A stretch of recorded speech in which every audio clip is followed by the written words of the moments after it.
আজকে আমরা জুমার খুতবার বিষয় নির্ধারণ করেছি ঈমান ভঙ্গের কারণসমূহ। ঈমান ভঙ্গের যে 10টি কারণ আছে, আমাদের জমহুর আলেমদের মতামত এবং কোরআন সুন্নাহর দলিলের ভিত্তিতে যে 10টি কারণে ঈমান ভেঙে যায়, এই বিষয় নিয়ে আজকে জুমার খুতবায় আমরা আলোচনার চেষ্টা করবো। আমার তৌফিক ইল্লাল্লাহ। বিষয়টা একটু বড়, যার জন্য একটা খুতবায় এটা শেষ হওয়ার কথা নয়, বা এটা হবেও না হয়তো। আমরা আমাদের সাথে মতো চেষ্টা করব। প্রথমে আমাদের জানা দরকার যে ঈমান ভঙ্গের 10টা কারণ আসলে কি। এক নজরে আমরা জানি, তারপর আমরা দলিল ভিত্তিকভাবে এই 10টা কারণ বোঝার চেষ্টা করব। কেন এই কারণগুলো, এই বিষয়গুলোর জন্য ঈমান ভেঙে যায়, একজন মুসলিম অমুসলিম হয়ে যায়, ইসলাম থেকে খারিজ হয়ে যায়। ঈমান ভঙ্গের প্রথম কারণটা হলো আল্লাহর সাথে শিরক করা বা অংশীদার স্থাপন করা। আমরা এটা খুব ভালো করে জানি যে শিরক ইসলামের সব থেকে ভয়ঙ্কর অপরাধ। তাহলে আমাদের 10টা কারণের 1 নম্বর কারণ হলো আল্লাহর সাথে শিরক করা বা অংশীদার স্থাপন করা।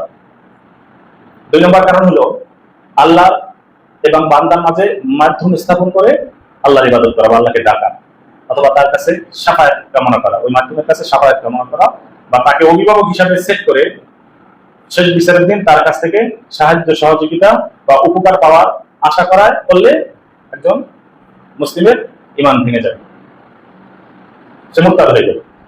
3 নম্বর কারণ হলো কোন মুশরিককে যদি কেউ কাফের মনে না করে, বা তার এই কুফরির ব্যাপারে তার মনে যদি কোনো সন্দেহ থাকে, বা এই মুশরিকদের কার্যকলাপকে যদি সে সঠিক মনে করে, তাহলে তার ঈমান ভেঙে যাবে, সে আর মুসলিম থাকবে না। 4 নম্বর কারণ হলো মুহাম্মদ সাল্লাল্লাহু আলাইহি ওয়াসাল্লামের আনিত যে বিধান, মুহাম্মদ সাল্লাল্লাহু আলাইহি ওয়াসাল্লামের আনিত বিধান অর্থাৎ ইসলাম, অর্থাৎ কোরআন সুন্নাহ ব্যতীত অন্য কোন ধর্মকে, অন্য কোন জীবন বিধানকে যদি কেউ পরিপূর্ণ অথবা উত্তম মনে করে, তাহলে তার ঈমান থাকবে না, সে মুসলিম থাকবে না, সে মুরতাদ হয়ে যাবে, ইসলাম থেকে বেরিয়ে যাবে। এটা 4 নম্বর কারণ। 5 নম্বর কারণ হলো মুহাম্মদ সাল্লাল্লাহু আলাইহি ওয়াসাল্লামের আনিত জীবন বিধান অর্থাৎ ইসলাম, অর্থাৎ কোরআন সুন্নাহ কোন বিষয়কে অপছন্দ করলে, যার না পরিমাণ অনুপরিমাণ বিষয়কে যদি কেউ অপছন্দ করে, তাহলে সে আর মুসলিম থাকবে না, সে ইসলাম থেকে বের হয়ে যাবে।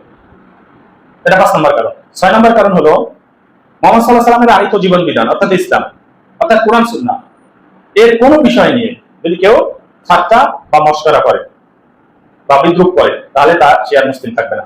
এটা ঈমান ভঙ্গের 6 নম্বর কারণ। ঈমান ভঙ্গের 7 নম্বর কারণ হলো জাদুবিদ্যা আছে। এই জাদুবিদ্যার মাধ্যমে যদি কেউ কোনো কিছু অর্জন করতে চায় অথবা কোনো কিছু বর্জন করতে চায়, এই প্রচেষ্টা যদি কেউ রপ্ত থাকে, জাদু কৌশল রপ্ত করে কোনো কিছু অর্জন দুনিয়ায় বা কোনো কিছু বর্জনের চেষ্টা বা ইচ্ছা পোষণ করলে সে ইসলাম থেকে বের হয়ে যাবে। মানে জাদুবিদ্যার সাথে যারা সংশ্লিষ্ট তারা কখনোই মুসলিম নয়। এটা 7 নম্বর কারণ ঈমান ভঙ্গের। 8 নম্বর কারণ হলো মুহাম্মদ সাল্লাল্লাহু আলাইহি ওয়াসাল্লামের আনিত জীবন বিধান ইসলাম, অর্থাৎ মুসলিমদের বিরুদ্ধে কোন অমুসলিমদেরকে সাহায্য সহযোগিতা করলে ঈমান ভেঙে যাবে। সেটা যুদ্ধ হোক, দুনিয়ার চলাফেরা হোক, কোথাও মুসলিমদের বিরুদ্ধে কোন বিষয়, মুসলিমদের বিরুদ্ধে আপনি অমুসলিমদের সাহায্য সহযোগিতা করতেছেন, তাহলে আপনার ঈমান থাকবে না। খুবই গুরুত্বপূর্ণ বিষয়। এর প্রত্যেকটা পক্ষে আমরা দলিল দেখবো ইনশাআল্লাহ। এবার 9 নম্বর কারণ হলো মুহাম্মদ সাল্লাল্লাহু আলাইহি ওয়াসাল্লামের আনিত যে জীবন বিধান ইসলাম, এর বাইরে অন্য কোন ধর্ম বা জীবন বিধানের মাধ্যমে জান্নাত পাওয়া যাবে, এই বিশ্বাস যদি কেউ পোষণ করে, তাহলে তার ঈমান থাকবে না, সে মুসলিম থাকবে না। কারণ শুধু ইসলাম দিয়েই জান্নাত অর্জন করতে হবে, ইসলাম। এরপরে সর্বশেষ বা 10 নম্বর কারণ হলো কেউ যদি ইসলাম থেকে মুখ ফিরিয়ে নেয়, ইসলাম তার ভালো লাগে না, ইসলাম থেকে সে জাস্ট নিজেকে গুটিয়ে নেয়, তাহলে তার জন্মসূত্রে সে মুসলিম হলেও তার ঈমান থাকবে না। এই 10টা কারণ হলো ঈমান ভঙ্গের প্রধান কারণ। আমরা ধারাবাহিকভাবে আলোচনা করতে কয়েকটা খুতবা হয়তো লাগবে। আমাদের গত খুতবায় এখানে শিরক নিয়ে মানে প্রথম কারণটা নিয়ে আলোচনা হয়েছে, এজন্য আমরা আজকে দ্বিতীয় কারণ থেকে আমাদের খুতবা শুরু করব। কিন্তু ধারাবাহিকতা রক্ষার সাথে আমরা প্রথম কারণটা সম্পর্কে একটু হালকা কাজ দিয়ে আমরা মূলত ঈমান ভঙ্গের দ্বিতীয় কারণ থেকে আমরা আজকে খুতবা শুরু করব। আল্লাহ আমাদের তৌফিক দান করুন। প্রথম কারণটা ছিল আল্লাহর সাথে অংশীদার স্থাপন করা বা শিরক করা। এই ব্যাপারে পুরো কোরআনের যে 3টা বিষয়, একটা হলো তাওহীদ, রিসালাত আর আখিরাত, এর ভিতরে আপনি অর্ধেকের বেশি আপনি আয়াত পাবেন যেটা এই আল্লাহর তাওহীদের পক্ষে, মানে শিরকের বিরুদ্ধে। আপনাকে গুরুত্ব বোঝানোর জন্য শুধু একটা এক্সাম্পল দিচ্ছি। রাসূল সাল্লাল্লাহু আলাইহি ওয়াসাল্লাম কোরআন নাজিলের সময় যখন সে মুখস্থ করার চেষ্টা করছিল দ্রুত, যেহেতু কোরআন নাজিল হচ্ছে মুখস্থ করে রাখতে হবে না লিখে রাখতে হবে, এই জন্য সে একটু দ্রুত পড়তেছিল কোরআন, জিহ্বা দ্রুত নাড়াচ্ছিল। এই যে একটু কষ্ট হচ্ছে জিহ্বা নাড়ানোর কারণে, রাসূল একটু তাড়াহুড়া করতেছে, এই কষ্টটা আল্লাহ সহ্য হয় না। আল্লাহ সূরা কিয়ামায় আয়াত নাজিল করলেন, লা তুহাররিক বি লিসানাকা লিতাজাআলা বি ইন্না আলাইনা জামাহু ওয়া কুরআনা। এ রাসূল এত ঘন ঘন আপনি এত দ্রুত জিহ্বা নাড়িয়ে আপনার কষ্ট করা লাগবে না, আমি কোরআন আপনার কলিজায় ঢুকাই দেব, আমি কোরআনকে আপনার কলিজায় স্থাপন করে দেব। মানে রাসূলের মুহাম্মদ সাল্লাল্লাহু আলাইহি ওয়াসাল্লামের এতটুকু কষ্ট আল্লাহ সহ্য করলেন না, অথচ সেই মুহাম্মদ সাল্লাল্লাহু আলাইহি ওয়াসাল্লামকে আল্লাহ থ্রেট দিয়ে, হুমকি দিয়ে, ধমক দিয়ে সূরা জুমারের 65 নম্বর আয়াতে বললেন, লা ইন আশরাকতা লা ইয়াবাতান্না আমালুকা। এ রাসূল আপনি যদি শিরক করেন আপনার সব আমল বাতিল করে দেব। আপনি বুঝেন শিরক কত ভয়ঙ্কর অপরাধ, যার কারণে মানুষের ঈমান থাকে না। এইজন্য আল্লাহ সূরা নিসার 116 নম্বর আয়াত 148 নম্বর আয়াত একই কথা বলছেন, ইন্নাল্লাহা লা ইয়াগফিরু ওয়া ইউশরাকা বিহি ওয়া ইয়াগফিরু মা দুনা যালিকা লিমান ইয়াশা। মানে আল্লাহ বলতেছেন যে আমি শিরক ছাড়া, আমার সাথে অংশীদার স্থাপন করা ছাড়া বান্দা যে গুনাহ করুক আমি চাইলে তাকে ক্ষমা করে দিব। কিন্তু আপনি যদি শিরক করে দুনিয়া থেকে বিদায় নেন আপনার কোনো রক্ষা হবে না। তার মানে শিরক সবথেকে ভয়ঙ্কর অপরাধ, এবং এটা করলে মানুষের ঈমান থাকে না। যেমন সূরা তাওবার 28 নম্বর আয়াতে আল্লাহ পরিষ্কার করে দিয়েছেন, ইন্নামাল মুশরিকিনা নাজাসুন, মুশরিকরা হলো অপবিত্র। বোঝা যায় না?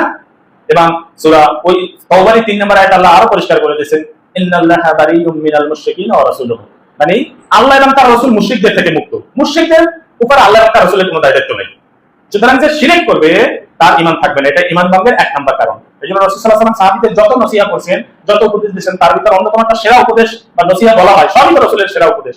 তার ভিতর সবথেকে গুরুত্বপূর্ণ নসিহতের ভিতর অন্যতম একটা বলা হয় যে এমন একটা দোয়া রাসূল শিখিয়ে দিয়েছেন যে যেটা বলছেন তোমরা যদি এই দোয়াটা করো আল্লাহ তোমাদের গোপন প্রকাশ্য সব ধরনের শিরক থেকে তোমাকে আল্লাহ নিরাপদ রাখবেন। আমাদের সকলের উচিত সেই দোয়াটা মুখস্থ করা।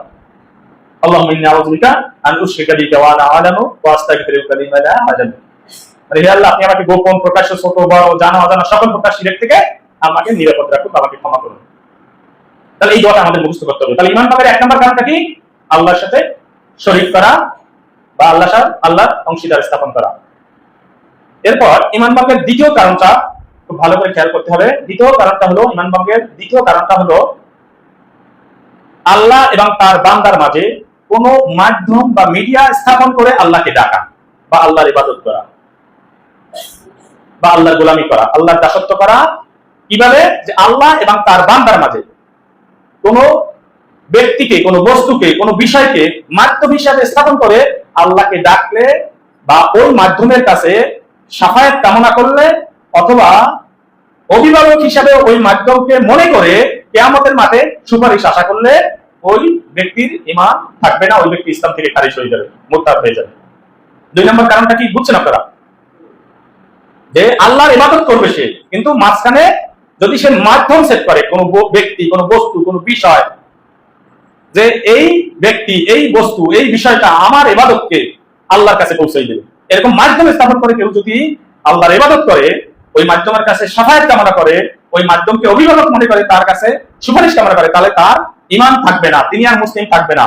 তিনি যতই নামাজ, রোজা, হজ, যাকাত বা ইসলামী বিধান মানুক না কেন, তিনি মুসলিম থাকবেন না। এখন এটা আমার কথা নয়, এটা কোরআন সুন্নাহর দলিল থেকে সব মাসলাকের, সব মাযহাবের আলেমদের ঐক্যমত্য ফতোয়ার ফল। কিন্তু এই ঈমান ভঙ্গের কারণগুলো কিন্তু কোনো নির্দিষ্ট কোনো ব্যক্তি বা কোনো গোষ্ঠীর না, এটা একদম আলেমদের সম্মিলিত একটা মত। তার ভিতরে দ্বিতীয় কারণটা আমরা বললাম যে আল্লাহর সাথে মাধ্যম স্থাপন করে ইবাদত করলে তার ঈমান থাকে না। আপনি দলিলগুলো একটু খেয়াল করেন। সূরা জুমারের 3 নম্বর আয়াতে আল্লাহ বলছেন, বিসমিল্লাহির রহমানির রহিম, আলা লিল্লাহি দীনুল খালিস ওয়াল্লাযীনা ইত্তাখাযু মিন দুনিহি আউলিয়া মা না'বুদুহুম ইল্লা লিয়ুকাররিবুনা ইলাল্লাহি যুলফা ইন্নাল্লাহা ইয়াহকুমু বাইনাহুম ফীমা হুম ফীহি ইয়াখতালিফুন ইন্নাল্লাহা লা ইয়াহদি মান হুয়া কাযীবুন কাফার। এই হলো পুরো আয়াতটা। এই আয়াতের 4টা অংশ আছে, একটু বোঝার চেষ্টা করেন। সূরা জুমারের 3 নম্বর আয়াত। প্রথম অংশটা হলো আলা, মানে জেনে রেখো, তোমরা জেনে রেখো। কাদেরকে বলছেন? আল্লাহ আমাদের।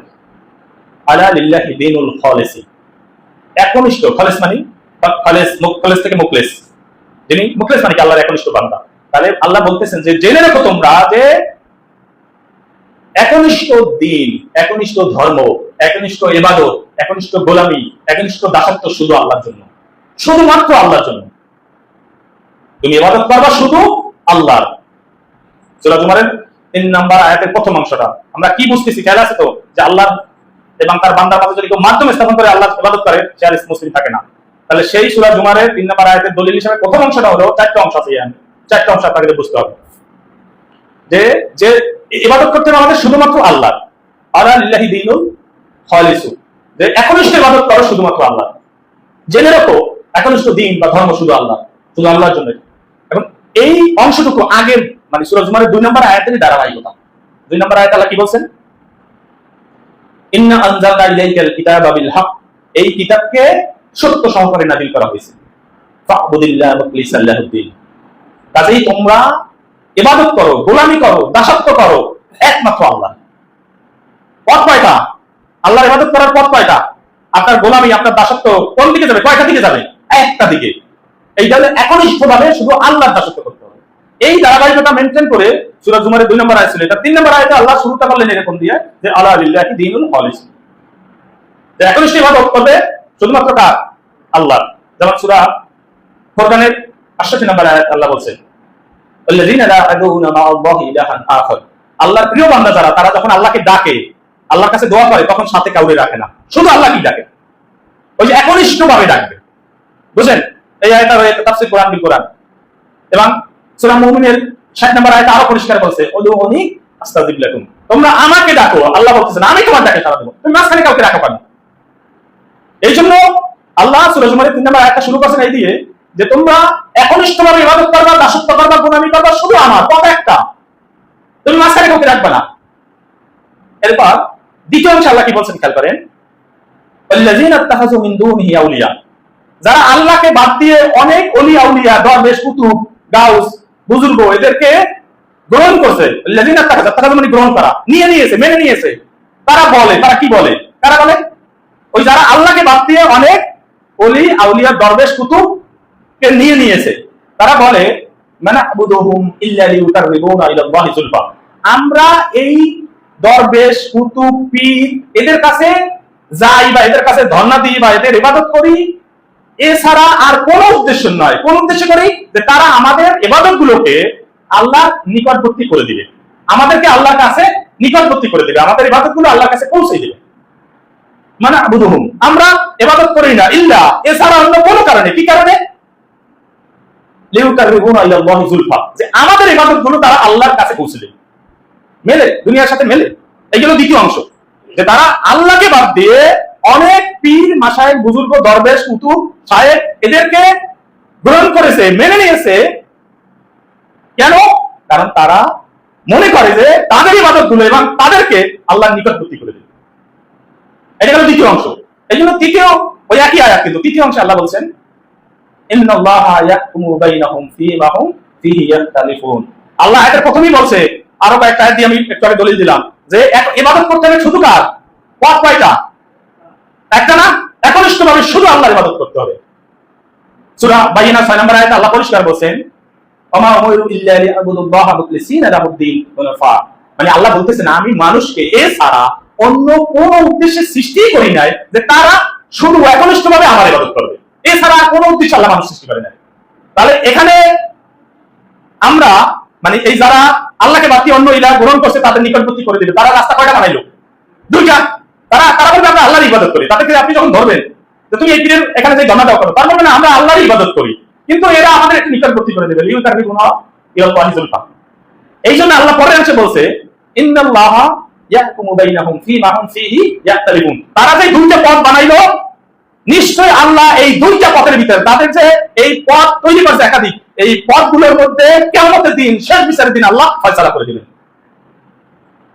ইয়াহকুমু মানে ফয়সালা করে দেবেন বাইনাহুম তাদের মধ্যে, ফীমা হুম ফীহি ইয়াখতালিফুন, তারা যে মতভেদ তৈরি করলো না, আল্লাহ বলেন এক শুধু আমার দাসত্ব করবা, আর সে মাঝখানে আরেকটা গ্রুপ সেট করলো যে তাদের কাছে যায়, তাদের কাছে যায় ধর্ণা দেয়, তারা তাদের ইবাদত আল্লাহর কাছে পৌঁছে দিবে। এই যে দুইটা পথ বানাইলো, আল্লাহ বলল একটা। এই জন্য আল্লাহ বলেন আমি অবশ্যই এদের এই মতভেদের ফয়সালা আমি কিয়ামতের দিন করে দেব ইনশাআল্লাহ। আমরা বলি না অনেক সময় মজা বুঝা মনে, এরকম বলি না? আল্লাহ বলছেন আমি ওয়েট কর, আমি এর ফয়সালা করে দেব। এরপরে এই আয়াতের 4টা অংশ 3টা অংশ হলো। 4 নম্বর অংশটা খুব ভালো করে খেয়াল করেন। আল্লাহ বলেছেন ইন্নাল্লাহা লা ইয়াহদি মান হুয়া কাযিবুন কাফফার। প্রিয় হাজিরিন, ভালো করে একটু খেয়াল করেন যে আল্লাহ কোরআনের বহু আয়াতে বলছে ইন্নাল্লাহা লা ইয়াহদি কওমাল কাফিরিন। আল্লাহ কাফের সম্প্রদায়কে হেদায়েত দেন না। ইন্নাল্লাহা লা ইয়াহদি কওমাল যালিমিন। আল্লাহ জালিম সম্প্রদায়কে হেদায়েত দেন না। ইন্নাল্লাহা লা ইয়াহদি কওমাল মুশরিকিন। আল্লাহ মুশরিক সম্প্রদায়কে হেদায়েত দেন না। কিন্তু এখানে শব্দ চয়নটা একটু ভিন্ন, খেয়াল করেন এই আয়াতে ইন্নাল্লাহা লা ইয়াহদি মান হুয়া কাযিবুন কাফফার। আল্লাহ তাদেরকে হেদায়েত দেন না যারা মিথ্যাবাদী এবং অস্বীকারী, মানে কাফের যারা। কেন আল্লাহ এখানে শব্দ চয়ন একটু ভিন্ন করলেন খেয়াল করেন।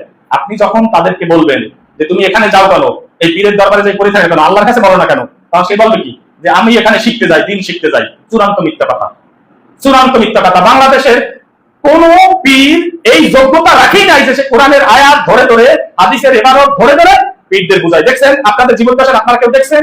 এখন তো মাহফিল গুলা, এই যে হক্কানি দরবার গুলা, আমি কিন্তু এই আজকের আলোচনায় কোন এই যে আত্মসী কোন মাইজবান্ডারি এগুলো আলোচনার বিষয় না, ওগুলো তো সীমানার বাইরের বিষয়, ওগুলো আলোচনার যোগ্যতা রাখে না। কিন্তু যারা নিজেদের হক্কানি দাবি করে আজকের আলোচনার বিষয়, তারা তাদের দলে তারা বলে যে আমরা পীরের দরবারে যাই দিন শেখার জন্য। এটা তারা বলে কিনা? কিন্তু আল্লাহ এখানে বলছে ইন্নাল্লাহা লা ইয়াহদি মান হুয়া কাযিবুন কাফফার, যে আমি তাদেরকে হেদায়েত দিই না যারা মিথ্যাবাদী এবং অস্বীকারী।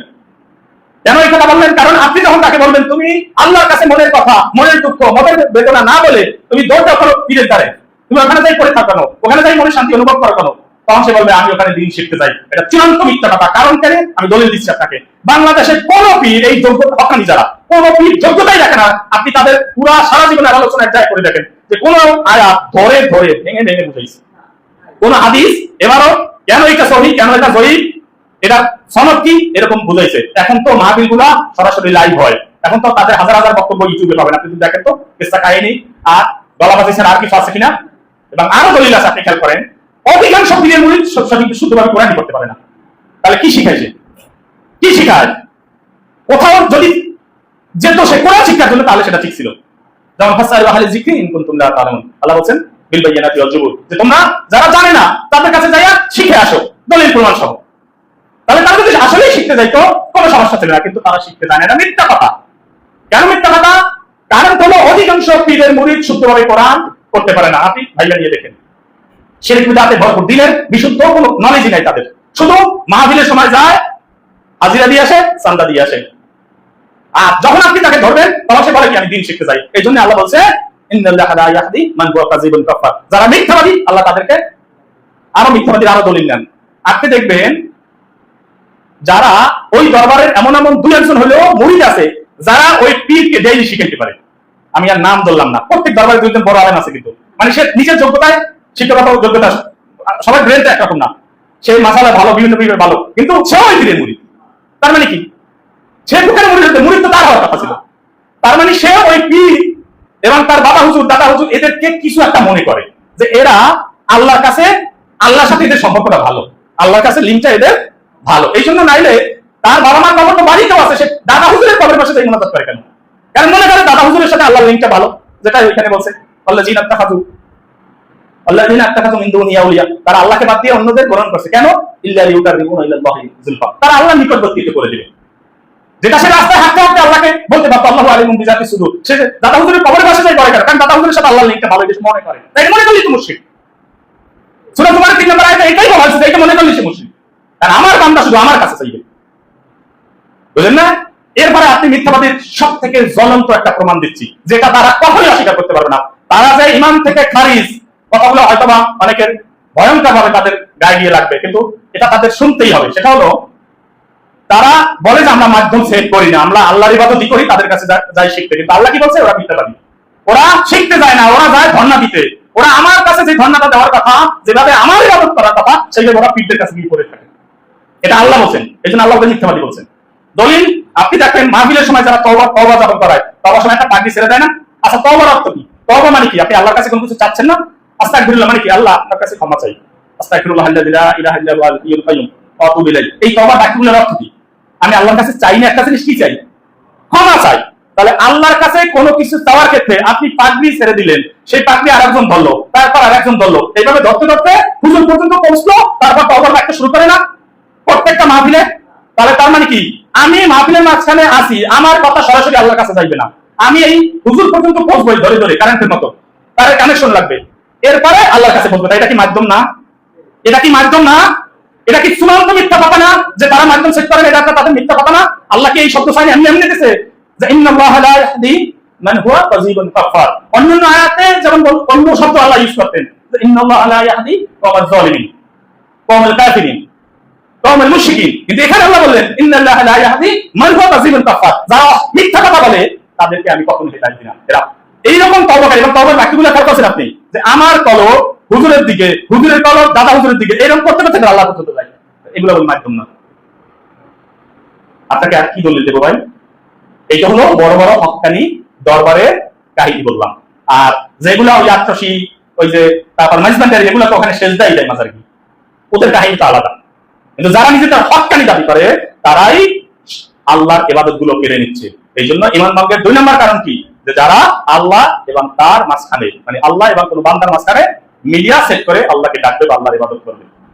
আপনি পাগড়ি ছেড়ে দেওয়ার ঘটনাটা যে কোনো দরবারি হক্কানি হুজুরের কাছে ব্যাখ্যা নিয়েন যে আপনি এই পাগড়ি ছেড়ে তওবা করানোর কারণে আপনি মুশরিক, আমি ফতোয়া দিয়ে গেলাম, আপনার কোন বাপ আছে? এটা বললে উল্টো।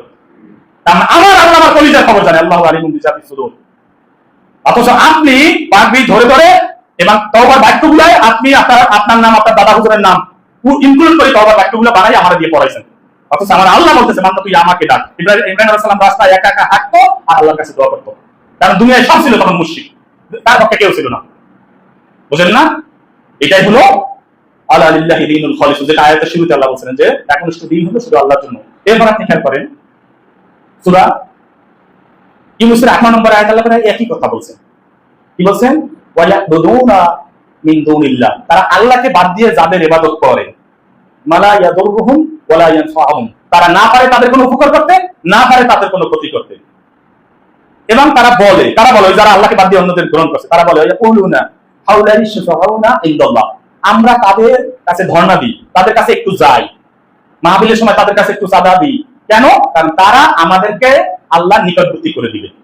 শুফাউনা ইনদাল্লাহ, আল্লাহর নিকটবর্তী করে দিবে। সূরা ইউনূস 8 নম্বর আয়াত। একই, এর থেকে পরিষ্কার দলিল লাগে ভাই? এটা সে হয় কি আমরা জানি না? আপনি আমাকে কি বুঝাবেন? আপনি কি ঘুরে কথা বলতে পারবেন? দরবারগুলো, খানকাগুলোতে কি হয় আমরা জানি না? এরপরে খেয়াল করেন সূরা ইয়াসিনের 74 নম্বর আয়াত, ফাতাখাযু মিন দুনিল্লাহি আলিহাতান লাআল্লাহুম ইনসারুন, মানে তারা আল্লাহকে বাদ দিয়ে অনেক, আলিহাতান মানে অনেক ইলাহ, ইলাহ মানে একজন ইলাহ, আর আলিহাতান মানে অনেক ইলাহ গ্রহণ করছে আল্লাহকে বাদ দিয়ে। ফাতাখাযু মিন দুনিল্লাহি আলিহাতান লাআল্লাহুম ইনসারুন, তারা আল্লাহকে বাদ দিয়ে অনেক ইলাহ গ্রহণ করছে। কেন? তারা একটু তাদের সাহায্য করবে। বড় বড় জাহাজ টাজ দিয়ে রওনা দেবে না, এরকম আকীদা পোষণ করে কিনা? তরিকার ভাই যদি কেমন মাঠে দেখে আমার কি ভালাই যাইতে পারবে? আকীদা পোষণ করে কিনা বলেন? বানানো কথা। এরপরে খেয়াল করেন ঈমান ভঙ্গের দ্বিতীয় কারণটা ছিল যে মাধ্যম স্থাপন করে এবং তাদের কাছে শাফায়াত কামনা করে কিনা, একটু জাহাজে কাজ উঠাই একসাথে নিয়ে যাবে। এজন্য আল্লাহ বলছেন পরিষ্কার সূরা জুমারের 40 নম্বর আয়াত, কুল হে নবী আপনি বলে দিন। কাদেরকে বলে দিবেন? কাদেরকে বলে দিবেন? কাফেরদেরকে, মানে দুনিয়ার সকল মানুষকে। কে বলে দিবে? রাসূল সাল্লাল্লাহু আলাইহি ওয়াসাল্লাম। কি বলে দিবে? লিল্লাহি শাফাআতু জামিয়ান, সমস্ত শাফায়াত একমাত্র আল্লাহর কাছে জমা। লাহু মা ফিস সামাওয়াতি ওয়াল আরদ, এবং যিনি আসমান জমিনের মালিক। আর ওরা জাহাজ নিয়ে রওনা দিবে, শাফায়াত করবে। বুঝলেন না? আয়াতুল কুরসি আমাদের সকলের মুখস্থ না? ওটা কি করি আমরা? মান জাল্লাযী ইয়াশফাউ ইনদাহু ইল্লা বিইজনি, আল্লাহ বলতেছেন কার এরকম সাহস আছে যে আমি ছাড়া, আমার অনুমতি ছাড়া আমার কাছে সুপারিশ করে? বুঝেন? নিয়মিত আমরা ফরজ সালাতের পর আয়াতুল কুরসি পড়ি, অথচ অর্থ খেয়াল রাখি না। আল্লাহ বলতেছে আমি অনুমতি না দিলে কার এমন ক্ষমতা আছে যে আমার সামনে আমার কাছে সুপারিশ করে? সূরা ইনফিতারের সর্বশেষ আয়াত পরিষ্কার ভাবে আল্লাহ বলছেন ইয়াউমা লা তামলিকু নাফসুন লিনাফসিন শাইআ ওয়াল আমরু ইয়াউমাইযিন লিল্লাহ, ওই দিনে কোনো মানুষ কোনো মানুষের কোনো উপকার করতে পারবে না। ওই দিনের সমস্ত কর্তৃত্ব একমাত্র আল্লাহ। আল্লাহ তার বরত্ব বুঝাতে চাচ্ছেন, আল্লাহ তার ক্ষমতা বুঝাতে চাচ্ছেন, আর আপনি জাহাজ নিয়ে রওনা দিয়া বিষয়টা হালকা করে দিচ্ছেন। বুঝলেন না? তাহলে আপনার এইরকম মানসিকতা পোষণ করলে আপনার ঈমান থাকবে না। আপনি দেখেন সূরা আবাসা 34 থেকে 37 নম্বর আয়াত আল্লাহ কি বলছেন খেয়াল করেন। ইয়াউমা ইয়াফিরুল মারউ মিন আখি, ওই দিন ভাই তার আপন ভাইকে চিনবে না, উম্মিহি ওয়া আবি, পিতা মাতাকে চিনবে না, সাহিবাতিহি ওয়া বানি, স্ত্রী সন্তানকে চিনবে না। কল্পনা করতে পারেন মানুষ কত পেশানিতে থাকবে। মনে করেন সোলাইমান ভাই যাচ্ছে কিয়ামতের মাঠে, মাঝখান দিয়ে ওই যে মোহাম্মদ যাচ্ছে, সে তার ছেলের দিক ফিরেও তাকাবে না। ভাবা যায়, কল্পনা করা যায়, তার ছেলেও বিপদগ্রস্ত, সেও বিপদগ্রস্ত, আমি বিপদগ্রস্ত, আমার মেয়েও বিপদগ্রস্ত, আমি আমার মেয়ের দিক তাকাচ্ছি না, এতটা পেশানি থাকবো। পরে আয়াত আল্লাহ বলছেন সাহিবাতি ওয়া বানি লিকুল্লি ইমরিইন মিনহুম ইয়াওমাইযিন শাআনুন ইউগনি, ওই দিন প্রত্যেকে তার নিজেকে নিয়ে ব্যস্ত থাকবে। অথচ আপনি আল্লাহ মানুষকে ভয় দেখাতে চাইলো, মানুষকে আল্লাহর দিকে ফেরত আনতে চাইলো, আর আপনি বলতেছেন কিয়ামতের মাঠে বড় বড় জাহাজ নিয়ে আমরা রওনা দেব। তখন তো একটু ভয় তো এমনিই কমে যায় না? হুজুর যদি জাহাজ নিয়ে রওনা দেয় তাহলে মোটামুটি একটা আশা ভরসা আছে, তাহলে মোটামুটি এখানে মাহফিলে বছরে 2 বার আসা যায়। আপনি কি বুঝাইবেন আমারে ভাই? এই জন্য আল্লাহ বলেন ইন্নাল্লাহা লা ইয়াহদি মান হুয়া কাযিবুন কাফার। বলেন কেন আল্লাহ শব্দ চাই দেখছেন? এরা প্রত্যেকটা জায়গায় আপনি যখন ধর্মের মিথ্যা কথা বলবেন না, আমি এটা বুঝাইতে জানি, তুই যা বুঝাও ভাই। আমার আল্লাহ বলছে এখানে কেউ কারো দিক তাকানোর সুযোগ পাইবে না, তুই যা পাইবি, তুই যে অর্থে বুঝাও না কেন, তুই তরিকার লোকজন পাইবি কই? যেখানে আমি আমার সন্তানকে চিনবো না, সেখানে আমি তরিকার ভাই পীর সাহেব এগুলো চিনবো কোন সময়? বুঝো না? প্রত্যেকে তার নিজেকে নিয়ে ব্যস্ত থাকবে। প্রত্যেক ব্যক্তি তার নিজেকে নিয়ে, কোনো মানুষের দিকে তাকাবে না, কোনো মানুষ কোনো মানুষের উপকারে আসবে না। এটা আল্লাহর কথা। তুই বলতেছো যে আমরা কিছু একটা করবো, এই তরিকা ছাড়িয়ে যাইয়েন না। তাহলে এটা ঈমান ভঙ্গের একটা ভয়ঙ্কর কারণ।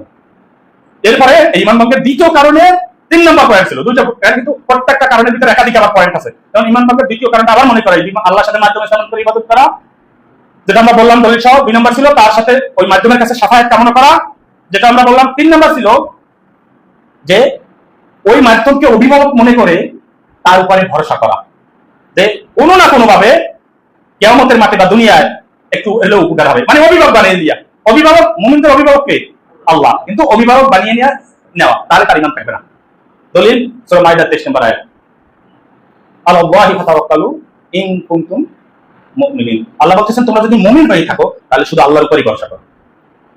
সূরা ইউনূস 84 নম্বর আয়াতে আরো পরিষ্কার করে বলছেন ফাআলাইহি তাওয়াক্কালু ইন কুনতুম মুসলিমিন, তোমরা যদি মুসলিম হয়ে থাকো তাহলে শুধু আল্লাহর উপর ভরসা করো।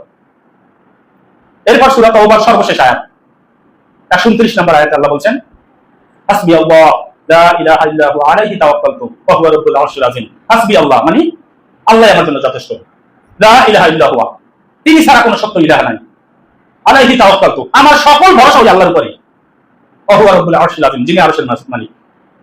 এবার সূরা আল ইমরানের 173 নম্বর আয়াতে বলছেন, আমাদের সবার মুখস্থ, হাসবুনাল্লাহু ওয়া নি'মাল ওয়াকিল, সমস্ত আল্লাহ আমার জন্য, হাসবুনাল্লাহ, আল্লাহ আমার জন্য যথেষ্ট, হাসবুনাল্লাহু ওয়া নি'মাল ওয়াকিল, তিনি কতই না উত্তম অভিভাবক। তাহলে আমাদের মুমিনদের অভিভাবক কে? আল্লাহ।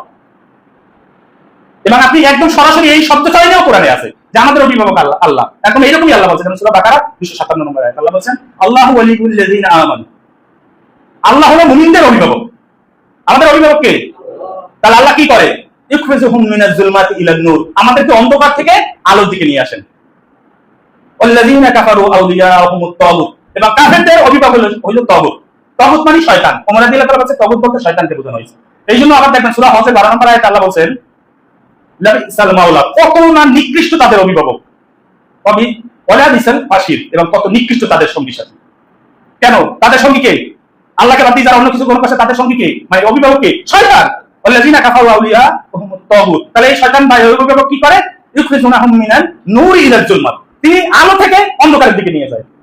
উলাইকা আসহাবুন নার, এরাই হলো জাহান্নামের অধিবাসী, যারা আল্লাহকে বাদ দিয়ে অন্যদের অভিভাবক বানিয়ে নেয়।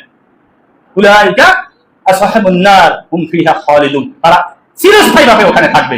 দেখেন এই কথাগুলো কিন্তু অনেকে মানতে চাইবে না, বলে কি করেন আমরা চিরস্থায়ীভাবে জাহান্নামে থাকবো? আপনি মাথা খারাপ হয়েছে আপনার? কি বলেন? আপনি সুস্থ আছেন তো? আল্লাহ বলতেছেন কিন্তু যে আল্লাহকে বাদ দিয়ে যারা অন্য কাউকে অভিভাবক বানিয়ে নিবে তাদেরকে আল্লাহ স্থায়ীভাবে কোথায় রাখবেন? এখন আপনি যদি বলেন না আমি অভিভাবক বানাই না, আমি তো আপনাকে দলিল দিলাম ভাই, আপনি আমার কাছে সরাসরি দেখা করেন, আরো ভালো ভালো দলিল আছে। এক জুমায় তো শব্দ অসম্ভব, আপনার দলিল হয় দিবানে আল্লাহ কি শব্দ হয় না বলছে, আর আপনি যে মিথ্যা বলবেন তাও আল্লাহ বলেছে, বুঝলেন না? এই জন্য অনেকে বলবে তাহলে তো অধিকাংশ মানুষই ওদিকে, এই কিন্তু একটা যখন দেখবে পারবে না তখন পাবে, তার অধিকাংশ মানুষ জাহান্নামে যাইবে। কারণ মাহফিলের সময় পঙ্গপালের মানুষ মতো মানুষ হতে না এই হকানি দরবার বলে, তাহলে আপনি এত মানুষ ভুল দাদা, তোরা আসলে কথাবার্তা ঠিক করে বল, এত মানুষ ভুল হতে পারে। বলে কিনা? যখন তাকে দলিলে পারবে না, একদম পয়েন্টে পয়েন্টে মিলে যাচ্ছে, এদিকে আর প্রতিবাদ করার কোনো সুযোগ নাই, তখন বলবে তাহলে এত একদম লক্ষ লক্ষ মানুষ সব জাহান্নামে যাবে, আর তোরা খালি জান্নাতে যাবে। এই হলো দলিল, সর্বশেষ দলিল। এই জন্য আল্লাহ দলিল দিয়ে রাখছে। ওরা এই কথা বলবে না, আল্লাহ জানে, কারণ আল্লাহ তো আমাদের সামনে পিছনে সব জানে, আয়াতুল কুরসিতে বলা আছে। এই জন্য কি বলছেন আল্লাহ? ওলা কাদ যারা, সূরা আরাফের 179 নম্বর আয়াত, ওলা কাদ জারানা লি জাহান্নাম, মানে আল্লাহ বলতেছে আমি জাহান্নামের জন্যই বানাইছি। কি বলতেছেন একটু সাথে বলেন, নাহলে আয়াত ঢোকে না, একটা আয়াত অন্তত মাথায় নিতে হবে।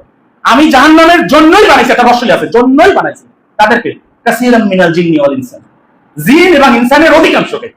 কাসীরাম শব্দের অর্থ অধিকাংশ, তাহলে কি এখানে কমের কথা বলছে না বেশি কথা বলছে? আল্লাহ বলছে আমি ওদেরকে জাহান্নামের জন্যই বানাইছি। কারা ওরা? ওরা হলো জিন এবং ইনসানের অধিকাংশ। আচ্ছা কেন? অপরাধটা কি তাদের? ওই আয়াতই বলা আছে। আল্লাহ বলছেন লাহুম কুলুবুল লা ইয়াফকাহুনা ফিহা, তাদের একটা হৃদয় দিয়েছি, অন্তর দিয়েছি, কিন্তু ওটা দিয়ে তারা উপলব্ধি করে না। আপনি দলিল দিয়ে বুঝাবেন। আল্লাহ বলতেছেন ফাইনা তাযহাবুন, সূরা তাকবীরের শেষ দিকের আয়াত। কোথায় যাচ্ছ হে মানুষ? অন্য বলে যখন মাহফিলে চলে আল্লাহকে বাদ দিয়ে, ওই যে বললাম এখানে বলে রাখি, বলবে শিখতে, এটা চূড়ান্ত মিথ্যা কথা। কোনো মাহফিলে কেউ শিখতে যায় না, যাই বাজার কিনতে, যাই কম্বল কিনতে, যাই গরুর মাংস কিনতে, যাই এই গল্প মারবে যে আমার দরবারে অনেক লোক হয়েছে, কিচ্ছু শিখতে যায় না, এটা ভুয়া কথা। এই জন্য আল্লাহ ডাক দিয়ে বলছেন ফাইনা তাযহাবুন, কোথায় যাচ্ছ হে মানুষ? ইন হুয়া ইল্লা যিকরুল লিল আলামিন। এই জায়গায় এই জিকির মানে সব তাফসীর করে বলছে জিকির মানে কোরআন। এই তোমার হিদায়াত তো কোরআনের মধ্যে, তুমি ওদিক কই যাও? লিমান শাআ মিনকুম মাইয়াশতাকিন, তবে তাদের জন্য এটা হিদায়াত যারা শুনতে চায় কথা। এইবার আল্লাহ পরে আয়াতে বলছেন ওমা তাশাউনা ইল্লা আইয়াশা আল্লাহু রাব্বুল আলামিন, তোমাদের ইচ্ছায় কোনো কিছু হবে না, আমার ইচ্ছাই হবে। তুমি ওদিক যেতে যাইছে যাও, কিছু করে যাও, বুঝলেন না? এই জন্য ছেড়ে গেছে, যা ওদিক যাই মর, বুঝলেন কিনা? তাহলে কি বলছে না যে তাদের প্রথম অপরাধটা কি? যে তাদের অন্তর আছে কিন্তু সেই অন্তর দিয়া উপলব্ধি করে না। লাহুম কুলুবুন লা ইয়াফকাহুনা ফিহা, তাদের দুই নম্বর অপরাধ ওয়ালাহুম আ'উনুন লা ইবসুরুনা বিহা, লা ইবসুরুনা ফিহা, মানে তাদের একটা কান আছে, কান আছে না, এই কান দিয়ে তারা শোনে না, বুঝলেন কিনা? তাহলে খেয়াল করেন, আমি প্রথম যে আমি জাহান্নামের জন্যই বানাইছি, কি জন্য? তাদেরকে জিন এবং ইনসানের অধিকাংশকে। তাহলে প্রশ্ন আসতে পারে আল্লাহ বানাইলেন কেন? জাহান্নামই নেবেন, তাহলে বানাইলেন কেন? প্রশ্ন আসতে পারে, কাফেররা প্রশ্ন করবে তাই আমরা বানাইতে পাইছি আমরা, বুঝলেন কিনা? তাহলে এই জন্য আল্লাহ ব্যাখ্যা করছে কেন তাদেরকে আমি জাহান্নামের জন্যই বানাইছি, কারণ তাদের আমরা একটা অন্তর দিছি, কিন্তু সেই অন্তর দিয়া কি করে না, উপলব্ধি করে না। ওয়ালাহুম আ'উনুন লা ইবসুরুনা বিহা, তাদের চোখ দিছি কিন্তু চোখ দিয়ে তারা শোনে না, দুই নম্বর অপরাধ। তিন নম্বর অপরাধ হলো ওয়ালাহুম আযানুন লা ইয়াসমাউনা বিহা, তাদের কান আছে কিন্তু কান দিয়ে তারা শোনে না। কয়টা অপরাধ গেল? অন্তর আছে, অন্তর দিয়া উপলব্ধি করে না, বোঝার চেষ্টা করে না।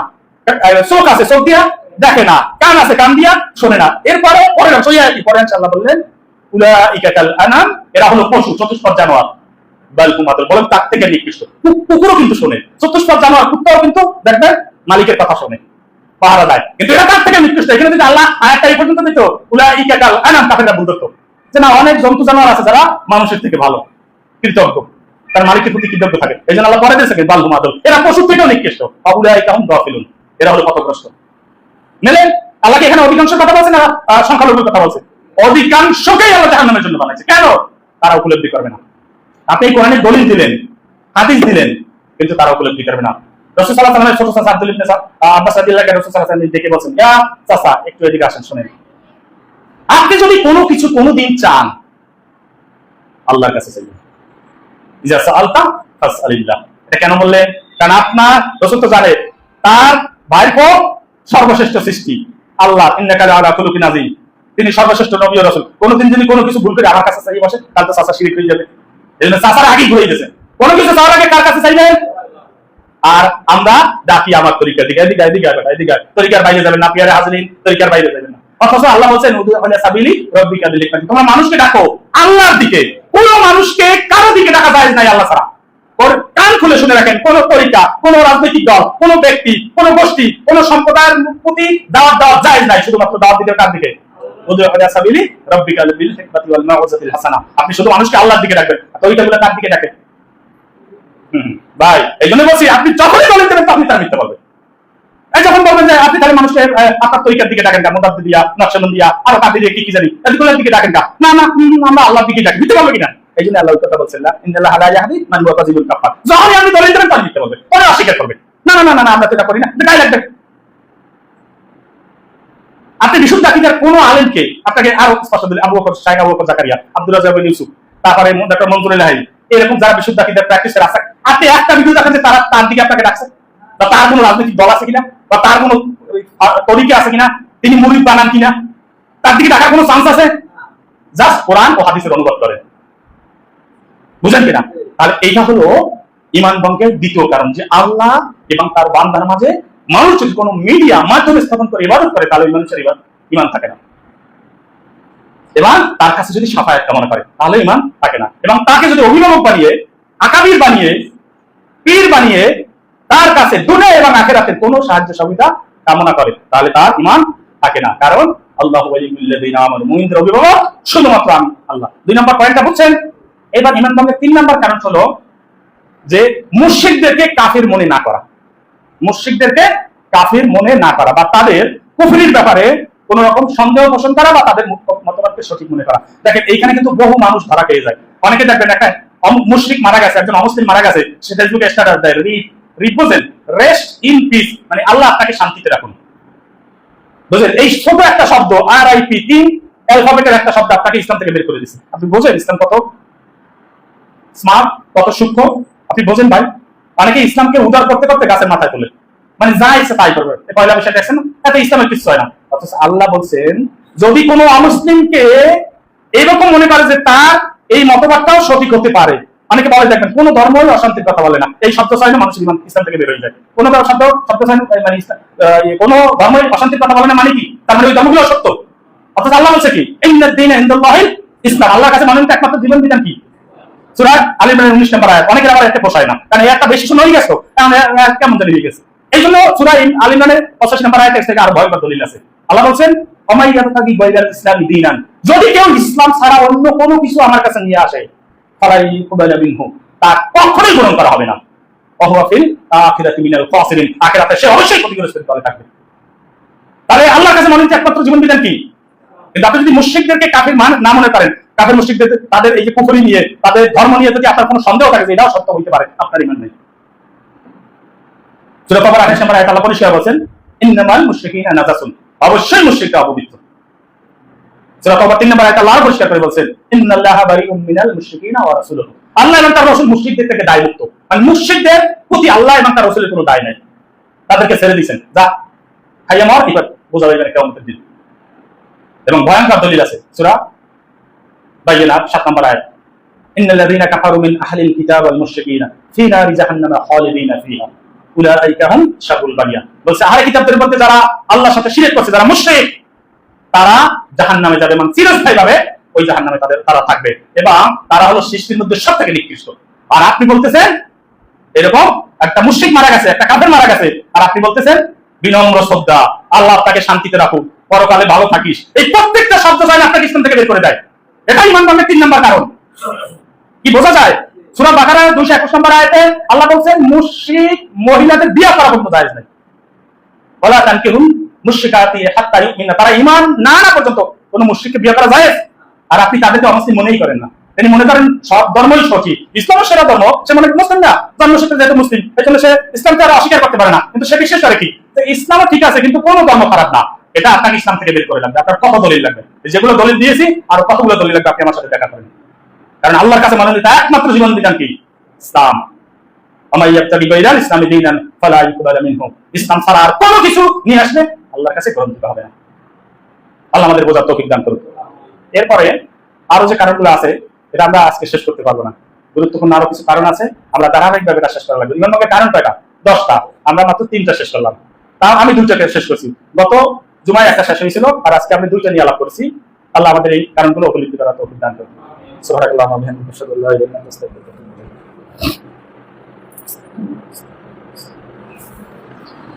আলহামদুলিল্লাহ, আলহামদুলিল্লাহিল্লাযী হাদানা লিহাদা ওয়া মা কুন্না লিনাহতাদিয়া লাওলা আন হাদানা আল্লাহ। আশহাদু আন লা ইলাহা ইল্লাল্লাহ ওয়া আশহাদু আন্না মুহাম্মাদান আবদুহু ওয়া রাসূলুহু। ইয়া আইয়ুহাল্লাযীনা আমানু তাকুল্লাহা ওয়া কুলু কওলান সাদীদা ইউসলিহ লাকুম আ'মালাকুম ওয়া ইয়াগফির লাকুম যুনুবাকুম ওয়া মান ইউতি'ল্লাহা ওয়া রাসূলাহু ফাকাদ ফাযা ফাওজান আযীমা। সম্মানিত মুসলিমবৃন্দ, ঈমান ভঙ্গের 10টা কারণের একটা লিফলেট আছে, আপনারা যাওয়ার সময় এটা নিয়ে যাবেন। এই লিফলেটে 10টা কারণ দেওয়া আছে। এখানে তো দলিল দেওয়া আছে, দলিল ব্যাখ্যা করে আমরা প্রত্যেক জুমা ইনশাআল্লাহ চেষ্টা করব বোঝানোর। কেবল 3টা কারণ গেল, আরো 7টা কারণ বাকি রয়েছে, আমরা ধারাবাহিকভাবে এগুলো আলাপ করবো। আপনারা যাওয়ার সময় লিখে নিয়ে যাবেন। এখন আমাদের জুমার খুতবা স্বাভাবিক হিসেবে একটু সাম্প্রতিক বিষয় নিয়ে একটু আলোচনা করা লাগে, কারণ এগুলো কোথাও আলোচনা হয় না। দিন নসিহা, আলোচনা ছাড়া ইসলাম টিকে থাকবে না, নসিহা ছাড়া ইসলাম টিকে থাকবে না। সেটা হলো এই যে পহেলা বৈশাখ নিয়ে, দিন দিন পহেলা বৈশাখ এক সময় সবাই ঐক্যবদ্ধভাবে আমরা প্রতিষ্ঠা করতাম যে এটা ইসলামের কোনো অংশ না, কিন্তু ইদানিং আলেমরা রাস্তায় নেমে গেছেন, নামছে কিনা? তাহলে বিষয়টা কি অনেকের কাছে জায়েজ মনে হচ্ছে? মানে আমাদের মতো করে খেয়াল করেন, পহেলা বৈশাখ ইসলামের কোনো বিষয় নয়, এটার সাথে বড় ইসলামের বৈপরীত্য আছে। আল্লাহ আমাদেরকে বোঝাতে অভিজ্ঞান করুন। কারণ দোয়াটা করলাম এই জন্য, কারণ যারা মানুষকে বুঝাবে তারাই আজকে পয়লা বৈশাখ নিয়ে রাস্তায় নেমে গেছে। কারণ তারা বলবে আমরা তো আমাদের সংস্কৃতি নিয়ে নিয়েছি। এই জন্য আপনাকে দলিল দিয়ে বুঝাচ্ছি, আপনি বোঝার চেষ্টা করুন। দেখেন রাসূল সাল্লাল্লাহু আলাইহি ওয়াসাল্লামের হাদিস এখন তাদের কাছে বন্ধ বিষয় হয়ে গেছে, মানে হাদিস এখন আর পোষায় না। আমি তাদের নিয়ে গবেষণা করা আছে বলে আমি কথা বলতেছি, আপনারা একটু বোঝার চেষ্টা করেন যে রাসূলের কোনো হাদিস দিলে তারা এখন আর মানতে চায় না, তারা মনে করে জানি কি ব্যাখ্যা আছে, তুই বোঝো না। যেমন রাসূলের পরিষ্কার হাদিস, মান তাশাব্বাহা বিকওমিন ফাহুয়া মিনহুম, যে ব্যক্তি অন্য জাতির সাদৃশ্য কোনো কিছু করলো সে তাদের অন্তর্ভুক্ত। এই হাদিসে এখন আর তাদের দলিল হয় না, পোষায় না। তারা মনে করে এটা আমাদের সংস্কৃতি, আমরা বাঙালি। আচ্ছা আমরা বাঙালি না মুসলিম? ইমান ভাঙের এটাও কিন্তু একটা কারণ। আপনি নিজেকে মুসলিম পরিচয় দেন পরে, আগে পরিচয় দেন কি? কপাল কতখানি পড়লে মানুষ এই সেন্টিমেন্ট ধারণ করতে পারে, আবার মাথায় টুপি দিয়ে মুখে দাঁড়িয়ে মুখে নাকি প্রশ্ন পারবে না এটা বাঙালি কে, তার জন্য তারা মাফ করে দিল, করবে না? আপনি পরিচয় দেন ভাই, আমি যেমন বিএম কলেজের টিচার, এটা একটা আমার পরিচয় না? আর আমি এই পরিচয় সব জায়গায় করবো, আমি মুসলিম না, আমি কিন্তু বিএম কলেজের টিচার, আমার পরিচয় কি? হ্যাঁ,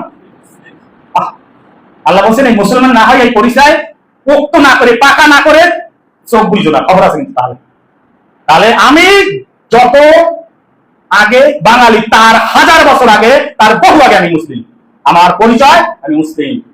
পয়লা বৈশাখের ইতিহাস নিয়ে পড়াশোনা করা বা সময়, আজকে জুমার খুতবার সময় হবে না, শুধু বলি এটা যিনি চালু করছেন যার সময় থেকে, এটা সবাই জানি, তিনি নিজেকেই তো খোদা দাবি করছেন, এই যে সম্রাট আকবর, এই যে দ্বীন ইলাহি, ইলাহি মানে নিজেকে ইলাহ বলতেন তিনি, এবং তাকে ওই সময় রসদ জুগিয়েছে, তাকে উস্কানি দিয়েছে, তাকে এই সব অপসংস্কৃতি ইসলামের মধ্যে ঢুকানোর রসদ জুগিয়েছে ওই সময় মুশরিকরা। আপনি পড়াশোনা করে দেখেন, এবং দেখবেন এই পয়লা বৈশাখ নিয়ে মাতামাতি ওই মুশরিকদের বেশি, এটা তাদের একটা ইবাদত, ইবাদত না তাদের। এখন আমরা হুজুররা মুখে দাঁড়ি এবং মাথায় টুপি দিয়ে নামলাম কেন? আমরা আমাদের সংস্কৃতিকে রক্ষা করবো, ওদের বিরুদ্ধে প্রতিবাদ করবো। বিষয়টা কিরকম জানেন? আপনি সিনেমা হলে গেছেন, সিনেমা হলে যাইয়া মাথায় টুপি মুখে দাঁড়িয়ে দিয়ে সিনেমা হলে যাইয়া চোখ বন্ধ হইয়া সিনেমা না দেখে প্রতিবাদ করে আসছেন, বুঝলেন না? এটা ভালো কাজ হয়েছে না? অথবা আপনি মদের বারে গেছেন, মদের বারে যাইয়া মদ খান নাই, আপনি খালি মাম পানি খাইছেন, খাইয়া দেখাইছেন এই যা আমি প্রতিবাদ করলাম, এবার তোর মদের বারে যাইতে গেছি কেনা, তোর সিনেমা হলে যাইতে গেছি কেনা, এখানে যাওয়াটাই তো অপরাধ ছিল। তাহলে পয়লা বৈশাখে তুমি দাড়ি টুপি নিয়ে তোমার যে সংস্কৃতি বইটা নিয়ে তোমার রাস্তায় নামতে গেছি, এটা কি আমাদের সংস্কৃত? কোন ফাইনাল পুরুন করলে সুম্মালাজিনে আলুনাহাম সুম্মালাজিনে আলুনাহাম, এই যে তিনটা আমাদের স্বর্ণালী প্রজন্ম, এর কোন প্রজন্ম এই সংস্কৃতি পালন করছে? তাদের তো একটা জাতি ছিল, তারাও তো আরবি ছিল, আরবি ভাষার দিন তারা কবে কি চিন্তা পাইছে তাদের সংস্কৃতি নিয়ে? কোন সর্বে সাহাবী করছে, কোন সাহাবী করছে? রাসূল সাল্লাল্লাহু আলাইহি ওয়াসাল্লাম তো প্রশ্নই আসে না, এগুলো তাদের কাছে দলিল না। এই জন্য কোরআন থেকে দলিল দিতেছি। সজাগ আছেন সবাই? হুনাইনের যুদ্ধের পর একদল সাহাবীকে নিয়ে রাসূল সাল্লাল্লাহু আলাইহি ওয়াসাল্লাম যাচ্ছিলেন একটা গাছের নিচ দিয়ে, ওই গাছটা হলো বড়ই গাছ, ওই বড়ই গাছটাকে আরবিতে বলা হতো জাতে আনওয়াত। হুনাইনের যুদ্ধে 70 মুসলমান হওয়া কিছু সাহাবী ওই গাছটা রাসূল সাল্লাল্লাহু আলাইহি ওয়াসাল্লামকে দেখিয়ে বলতেছেন, ইয়া রাসূলুল্লাহ, এই বড়ই গাছটার নাম হলো জাতে আনওয়াত, এবং এই বড়ই গাছটায় কাফেররা তাদের তরবারি ঝুলিয়ে রাখে যাতে যুদ্ধে তারা শক্তি পায়, এবং এখানে তারা ধ্যান করে এই বড়ই গাছের নিচে, তাতে তারা তাদের ক্ষমতা মানে শক্তি বাড়ে। যে হাদিসটা বর্ণনা করতেছে এটা তিরমিজি এবং মুসনাদে আহমদ, ইমাম আহমদ ইবনে হাম্বলের মুসনাদে আহমদের দুইটা হাদিসে এবং আরো অনেক হাদিসে একদম বিশুদ্ধ সনদে আসছে। তাহলে ওই সদ্য ইসলাম গ্রহণ করা সাহাবীরা রাসূলকে কি প্রস্তাব দিল? মানে কি বললো? যে এই বড়ই গাছটা কাফেররা তরবারি ঝুলিয়ে রাখে, তরবারিতে ভার বাড়ে, আর কি করে এখানে তারা ধ্যান করে এই বড়ই গাছের নিচে, তাহলে তাদের ক্ষমতা বাড়ে, শক্তি বাড়ে। তাহলে রাসূল আপনি আমাদের এরকম একটা গাছের ব্যবস্থা করে দেন যাতে আমরাও তরবারি ঝুলিয়ে রাখবো আর ধ্যান করবো। এই প্রস্তাব রাসূলকে কারা দিল? ওই সাহাবীরা, সদ্য ইসলাম গ্রহণ করা, কারণ তাদের ঈমান এখনো পুক্ত হয় না, কেবল ইসলাম গ্রহণ করছে। এই কথা শুনে রাসূল সাল্লাল্লাহু আলাইহি ওয়াসাল্লাম বলেন, সুবহানাল্লাহ, তোমরা কি বলো? তোমরা যে সেই মুসা আলাইহিস সালামের মূর্খ মানে কওমের মতো বলতেছো। তখন রাসূল সাল্লাল্লাহু আলাইহি ওয়াসাল্লাম সূরা আরাফের 138 নম্বর আয়াতটা তেলাওয়াত করে শুনাইলেন। কি শুনাইলেন?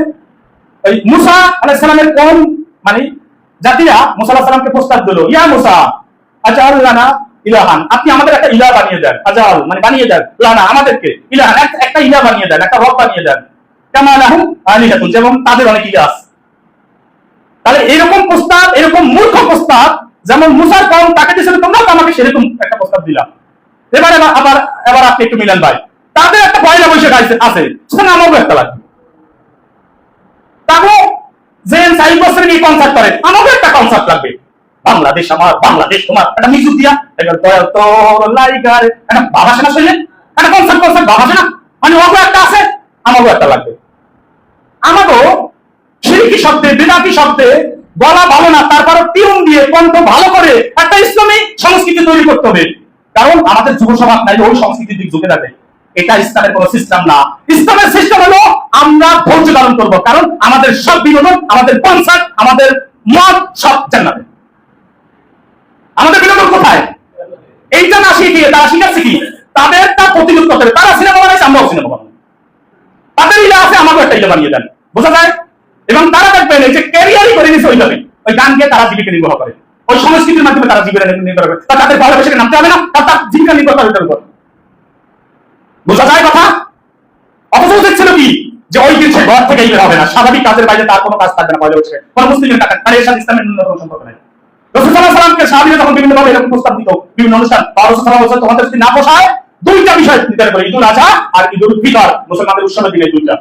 এছাড়া মুসলমান ধৈর্য ধরবে, ত্যাগ শিখাতে হবে। দণ্ডক মানে ত্যাগ, ইবাদতের মধ্যে বিনোদন থাকতে পারে না। আর আমরা ইবাদতকে বানিয়ে নিয়েছি কি? বিনোদন। ইবাদত মানে মজা। এই যে পয়লা বৈশাখে একটু মজা লাগছে না, মানে মজা যেখানে আছে এই গোষ্ঠীটা সেখানে আছে। কোন গোষ্ঠী? ওই যারা পয়লা বৈশাখে মাথায় টুপি, মুখে দাড়ি নিয়ে রাস্তায় নেমে গেছে, এরা দেখবেন ইবাদতের মধ্যে খালি বিনোদন খোঁজে। অথচ রাসূল সাল্লাল্লাহু আলাইহি ওয়াসাল্লাম দাঁড়িয়ে দাঁড়িয়ে ইবাদত করতে পা তুলে দেওয়ার পর আয়েশা রাদিয়াল্লাহু তাআলা তাকে কিছুটা বিরক্ত হয়ে বলতেছেন, আপনারা এত দাঁড়াই নামাজ পড়া লাগবে। আল্লাহ তো আপনার সামনে পিছনে সবগুলো মাফ করে দিয়েছেন, বুঝলেন না? রাসূল সাল্লাল্লাহু আলাইহি ওয়াসাল্লাম এত দীর্ঘ সময় সালাত করতেন, এত বড় সিজদা দিতেন, এটা থেকে রাসূল আয়েশা রাদিয়াল্লাহু তাআলা কিছু বিরক্ত হয়ে রাসূলকে এই প্রশ্ন করছেন। তারপর রাসূল সাল্লাল্লাহু আলাইহি ওয়াসাল্লাম বলছেন, আয়েশা আমি কি আমার আল্লাহর শুকরিয়া জ্ঞাপন করব না? তার রাসূল শুকরিয়া জ্ঞাপন করতে কি দিয়া? ত্যাগ স্বীকার করে, কষ্ট স্বীকার করে, রোজা রেখে। আর আমরা ত্যাগ স্বীকার করে কি রকম খাই? মিলাদুন নবী খায়, পয়লা বৈশাখ খায়, খালি খায় আর বলে আমরা সাংস্কৃতিক আগ্রাসনকে প্রতিরোধ করেছি। তার প্রতিরোধ করার দায়িত্ব দিয়েছে কেনা?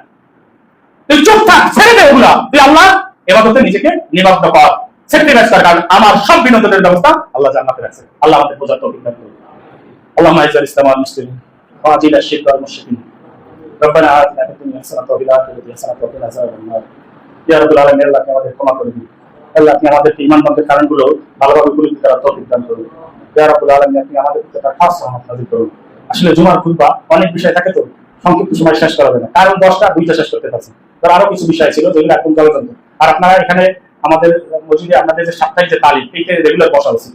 জুমার খুতবা একটা টাইমের বাইরে যাওয়া যায় না, কিন্তু সাপ্তাহিক তালিম এসার পর যদি বসি আমরা বা মাগরিবের পর একটু মন করে আলোচনা করা যায়, আপনাদের বোঝানো যায়।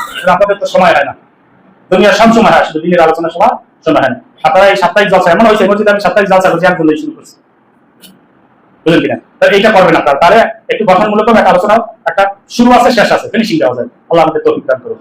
ربنا آتنا في الدنيا حسنة وفي الآخرة حسنة وقنا عذاب النار فاذكروني أذكركم واشكروا لي ولا تكفرون। তার তরিকা তার সাথে করুন।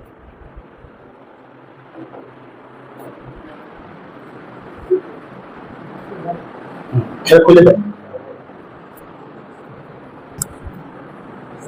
শেয়ার দিছেন না?